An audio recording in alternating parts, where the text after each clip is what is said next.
আসসালামু আলাইকুম dear viewers, আজকে ব্রেকের উপর আরেকটি লেসন নিয়ে হাজির হলাম, যেটি হচ্ছে ব্রেক অফ, কথা বলা বন্ধ করা। ব্রেক সামথিং অফ জোর দিয়ে ব্র্যাকেটে রেখেছি কোনো কিছু আলাদা করা বা তাৎক্ষণিক কিছু শেষ করা, মানে সেপারেটিং সামথিং বাই ফোর্স, মানে জোর প্রয়োগ করে কোনো কিছু আলাদা করা, অথবা এন্ড সামথিং সাডেনলি, কোনো কিছু হঠাৎ করে শেষ করা, তাৎক্ষণিকভাবে শেষ করে ফেলা। তো আমরা এই জিনিসগুলো হয়তো বুঝবো এক্সাম্পলে, এখানে হয়তো বুঝলাম না। ব্রেকআউট হচ্ছে যুদ্ধ বা মারামারি বা রোগ প্রাদুর্ভাব হওয়া বা ঘটা বা শুরু হওয়া। আর ব্রেকআউট হচ্ছে ছড়িয়ে পড়া, কথায় যেটা আমরা এইভাবে বলতে পারি, কোনো জায়গায় যুদ্ধ যখন ছড়িয়ে পড়ে তখন ব্রেকআউট, কোনো জায়গায় যখন মহামারী ছড়িয়ে পড়ে তখন ব্রেকআউট। এইভাবে আমরা কথা বলতে পারি। তো এটা কীভাবে বুঝবে তা উদাহরণ ফলো করে জেনে নেব। ব্রেকআউট অফ সামথিং, কোনো স্থান বা অবস্থা থেকে পালানো, মানে escape from a place or situation, কোনো অবস্থা থেকে পালানো। এখন এক্সাম্পল আমরা ফলো করি। প্রথমটি হচ্ছে ব্রেক অফ, কথা বলা বন্ধ করা। সে আমাদের কথার মাঝে হঠাৎ কথা বলা বন্ধ করলো। He broke off in the middle of our talkings. এই টকিংস হচ্ছে আমাদের কথার মাঝে, এই কথাগুলো আমরা মুখস্থ করে ফেলবো। In the middle of our talkings suddenly সে কথা বলা বন্ধ করলো, অথবা আমরা বলতে পারি he stop talking. He stop talking, কথা বলা বন্ধ করলো, অথবা হি পজড, এই কথাটা আমরা বলতে পারি।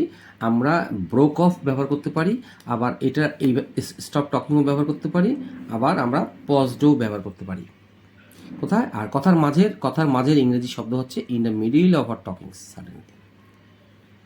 ব্রেক সামথিং অফ হচ্ছে জোর দিয়ে কোনো কিছু আলাদা করা, মানে শক্তি প্রয়োগ করে কোনো কিছু আলাদা করা বা কোনো কিছু শেষ করা তাৎক্ষণিকভাবে, এরকম একটা। চকলেটটা এক টুকরা ভেঙে আমাকে দাও।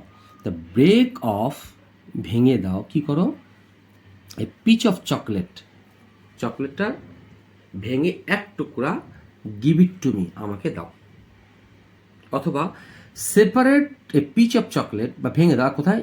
ভেঙে আমাকে দাও and give it to me.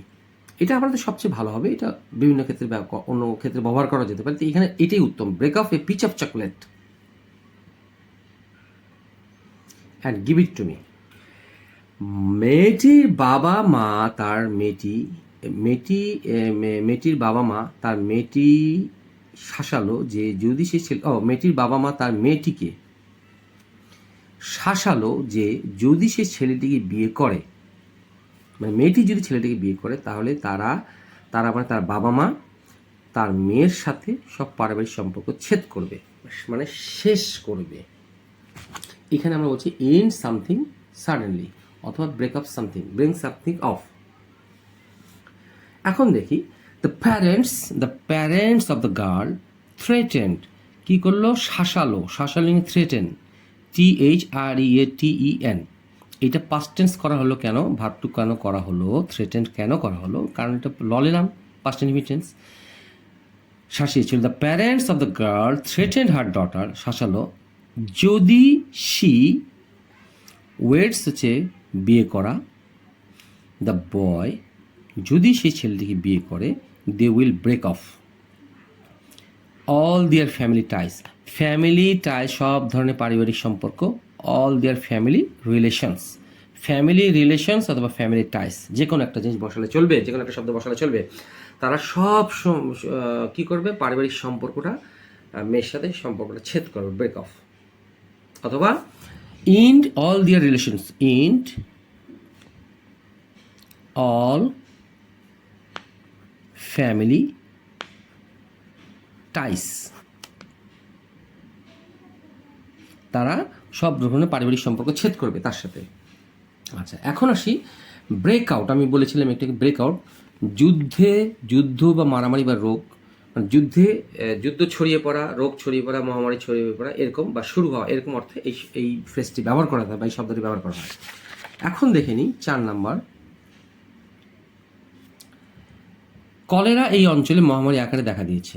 Cholera has broken out, ব্রেকের পাস্ট পার্টিসিপল হচ্ছে broken out in an epidemic form. এটা আমরা মুখস্থ করব।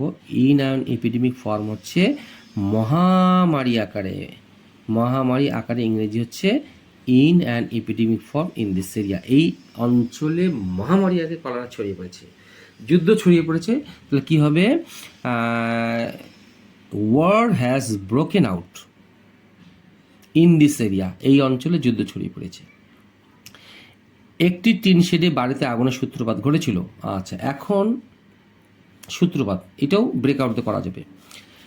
ফায়ার, ব্রেকের past tense broke out in a tin shed house, একটি বাড়িতে আগুনের সূত্রপাত ঘটে। কোথায়? টিন শেডে বাড়িতে। আচ্ছা, এখন আসি 6 নম্বর এক্সাম্পল। অনেক আগে এই জেলখানা থেকে 5 জন কয়েদি পালিয়েছিল রাতের অন্ধকারে। আচ্ছা, এখানে আমরা এই ফ্রেজটা ইউজ করতে পারি, ব্রেক আউট অফ সামথিং, কোনো কিছু ভেঙে ওই জায়গা থেকে পালিয়ে যাওয়া, অথবা এসকেপ ফ্রম এ প্লেস, কোনো স্থান থেকে কোনো অবস্থা থেকে পালিয়ে যাওয়া। এক্সাম্পলটি ফলো করে আমরা দেখে নিই।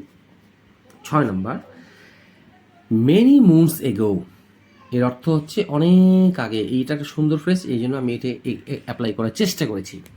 হ্যাঁ, আপনারা এই সমস্ত ফ্রেজগুলো সাধারণত ডেইলি স্টার বা আন্তর্জাতিক পত্রিকাগুলোতে আপনারা দেখতে পাবেন। ইংলিশটিকে আরও সুন্দর করে উপস্থাপন করার জন্য এগুলো ব্যবহার করা হয়। তো আমি এখানেই ব্যবহার করেছি আপনাদের সঙ্গে। অনেক আগে আমরা যদি বলি মেনি মুনস এগো, লং লং এগো, এইভাবে বলা যেতে পারে। তো মেনি মুনস এগোটা আমার কাছে এখানে উত্তম মনে হয়েছে, এখানে চেষ্টা করেছি দেখানোর। এই জেলখানা থেকে 5 জন কয়েদি পালিয়েছিল রাতের অন্ধকারে। 5 prisoners,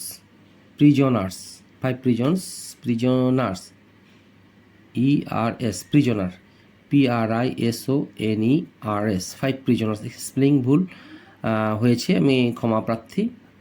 PRISOR, 5 prisoners broke out of this jail, এই জেল ভাঙে পালিয়েছিল ইন ডার্কনেস, রাতের অন্ধকারে, অথবা আন্ডার কভার অফ ডার্কনেস। এই কোথায় গেল রাতের অন্ধকার? এই যে রাতের অন্ধকারের ইংরেজি হচ্ছে আন্ডার কভার অফ ডার্কনেস অথবা ইন ডার্কনেস। 7 নম্বর এক্সাম্পল 2 আমরা এইটি ফলো করব। তোমার একঘেয়েমি জীবন থেকে বের হয়ে নতুন বা মজার কিছু করো, নতুন কিছু করো বা মজার কিছু করো। Break out of your monotonous life, একঘেয়েমি জীবন হচ্ছে মনোটোনাস লাইফ, এই monotonous life. Break out of your monotonous life and do something new, do something amazing, নতুন কিছু করো। আশা করি আপনাদের ব্রেকের এই লেসনটি ভালো লেগে থাকবে। ভালো লেগে থাকলে অবশ্যই লাইক, শেয়ার, কমেন্টস করবেন, যাতে করে আপনাদের মাধ্যমে এই গুরুত্বপূর্ণ লেসনটি অন্যদের কাছে দ্রুত পৌঁছায় এবং তারাও যেন সুন্দরভাবে ইংরেজিতে বলতে লিখতে শিখে। তো সেই প্রত্যাশা। আসসালামু আলাইকুম।